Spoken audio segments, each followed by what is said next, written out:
इस बीच एक और बड़ी खबर लखनऊ से है, जहां यूपी में हर शनिवार को लगेगी वैक्सीन की दूसरी डोज और शनिवार को लगेगी सिर्फ दूसरी डोज। रजिस्ट्रेशन नहीं है तो भी मिलेगी सुविधा। ऑनलाइन रजिस्ट्रेशन करवाने वाले लोगों के लिए समय किया गया आरक्षित और टीकाकरण केंद्रों पर सुबह 9 से 11 बजे तक लगेगी दूसरी डोज। और हमारे साथ हमारे सहयोगी शुभम लगातार जुड़े हुए हैं। शुभम, अब शनिवार का दिन तय कर दिया गया है दूसरी डोज के लिए और बाकायदा समय भी निर्धारित किया गया है। निश्चित तौर पे कोरोना काल में जिस तरह से उत्तर प्रदेश की योगी सरकार के द्वारा काम किया गया, तो वहीं अब तीसरी लहर की आशंका जताई जा रही है। इससे पहले तीसरी लहर आए तो उसके पहले ही लोगों को पूरी तरह से वैक्सीन मिल जाए, क्योंकि पहली वैक्सीन तो लोगों को आसानी से मिल गई, लेकिन दूसरी वैक्सीन लगने में तमाम तरह की दिक्कतों का सामना लोगों को करना पड़ रहा था। कहीं दूसरी डोज उपलब्ध नहीं हो पा रहे थे, तो कहीं स्लॉट नहीं मिल रहे थे।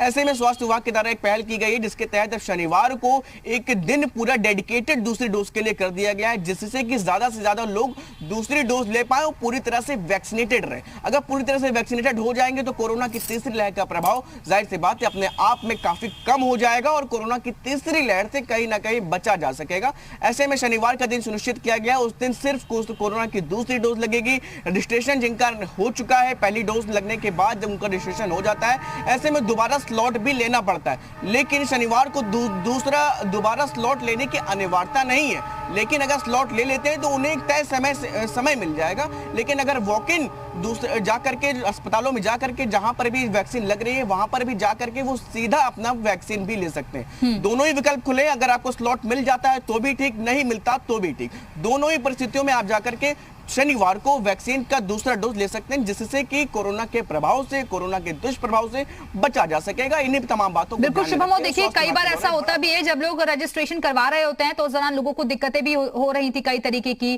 कहीं पर स्लॉट नहीं मिल पा रहा था, कई सेंटर्स खाली नहीं थे, तो अब कम से कम वो दिक्कतें भी दूर हो सकेंगी। बिल्कुल, एक दिन सुनिश्चित हो जाने के बाद जो दूसरी डोज को लेकर के तमाम तरह की दिक्कतें थी, कहीं स्लॉट्स नहीं मिल रहे थे, दूसरी डोज को खास लेकर के तमाम तरह की शिकायतें भी आ रही थी कि जैसे ही स्लॉट्स खुलते हैं, जैसे ही स्लॉट ओपन होते हैं, तुरंत ही वो भर जाते हैं। इन्हीं बात को ध्यान में रखते हुए कि जिससे कि जो तमाम दिक्कत जमीनी स्तर पर आ रही है, क्योंकि पहला डोज ले लेने के बाद बिल्कुल। और इस वक्त डॉक्टर अजय हमारे साथ जुड़ गए हैं। डॉक्टर अजय, मैं आपसे जानना चाहूंगी, क्योंकि अभी तमाम तरीके की शिकायतें भी हम देख रहे थे, प्रदेश भर से सामने आ रही थी, जहां लोग स्लॉट बुक करते थे लेकिन या तो वो स्लॉट बुक नहीं हो पाता था या तमाम तरीके की दिक्कतें होती थी। जब लोग सेंटर्स में पहुंचते थे तो वहां पर उनको डोज नहीं मिल पाती थी। अब कम से कम ये समस्याएं दूर हो सकेंगी।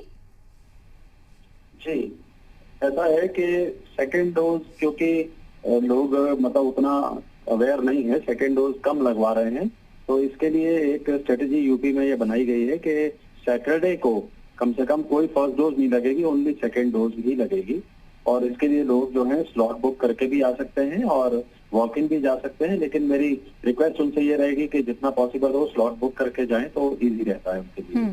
डॉक्टर अजय, लेकिन इसको लेकर अब टाइमिंग्स भी डिसाइड हो गई है, 9 से 11 बजे का वक्त ही तय किया गया है जब इस बीच सेकंड डोज लगेगी।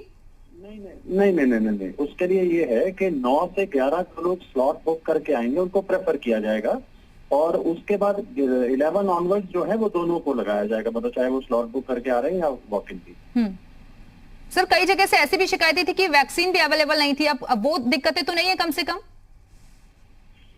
देखिए, वैक्सीन अवेलेबिलिटी जो है वो डे टू डे वेरी करती है, ये तो आप भी जानते हैं, क्योंकि वैक्सीन तो भारत सरकार से जितनी सप्लाई होती है उसी हिसाब से आगे डिस्ट्रिक्ट को सप्लाई होती है। लेकिन कुल मिला के अब अगस्त में कंपैरेटिवली वैक्सीन अवेलेबिलिटी ज्यादा बढ़ी है, तो मुझे नहीं लगता कि उस तरह की दिक्कत अब आए। बहुत बहुत शुक्रिया आपका डॉक्टर अजय घई हमारे साथ जुड़ने के लिए।